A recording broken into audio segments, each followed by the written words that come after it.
장상피 화생으로 진단받았다고 해서 꼭 스스로가 불편감을 느끼는 것은 아닙니다. 자각적인 증상, 예를 들면 속이 쓰린다든가 소화가 안 된다든가 명치 위에서 불편감을 느낀다든가 하는 증상을 전혀 느끼지 못하는 분들이 있습니다.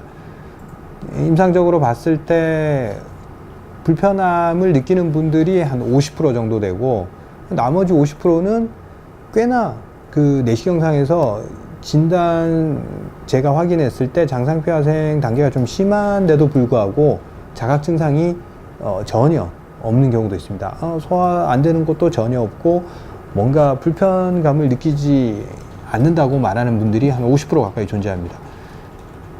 그런데 자각 증상이 없는 경우가 제가 봤을 때 조금 더 문제가 있었습니다. 예를 들면 자각 증상이 있는 환자들은 문제를 인식하고 어떤 음식을 먹었을 때 내가 불편한지를 알기 때문에 이런 음식에서 이제 조심을 해야 된다거나, 그리고 어떤 경우에 더 심해졌기 때문에 상태가 좀 나빠졌구나 하는 인지를 할 수가 있습니다. 그렇지만 이제 자각 증상이 없고 소화 안 되는 걸 먹든 강한 자극적인 걸 먹든 자각을 하지 못하는 사람의 경우에는 자각을 못하기 때문에 그런 음식들을 제한하거나 상태가 나빠지고 있다는 걸 인지할 기회를 놓치는 경우가 많습니다.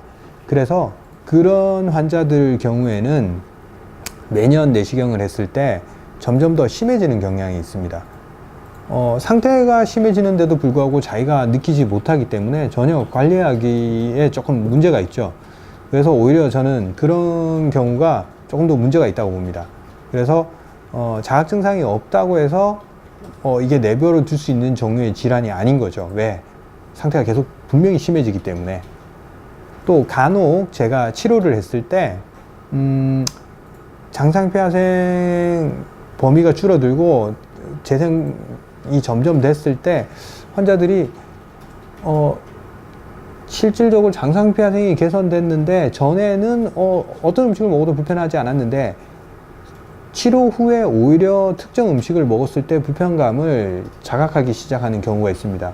그런 경우에 이제 환자들이 선생님, 저는 예전에는 이런 음식을 먹어도 전혀 불편하지 않았는데 왜 치료하고 나서 이런 게 더 불편해졌나요? 라고 말씀들을 하세요. 근데 그건 전에는 위에 기능이 떨어져서 문제가 있는 음식을 그 위에 센서 기능이 그걸 체크를 해내지 못했던 것 뿐이지, 증상이 개선되고 나서는 위의 기능, 감각 기능이 더 살아나서 안 좋은 음식에 대해서 이게 안 좋다고 인식하는 기능이 살아났다고 볼 수 있는 거죠. 그래서 오히려 더 안 좋은 음식을 먹었을 때 불편감이 표현이 되고 있는 거죠.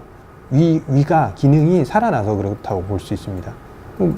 물론 이제 내시경상에서 분명히 개선된 걸 확인했기 때문에 이건 좋아졌다고 볼 수 있는 거죠.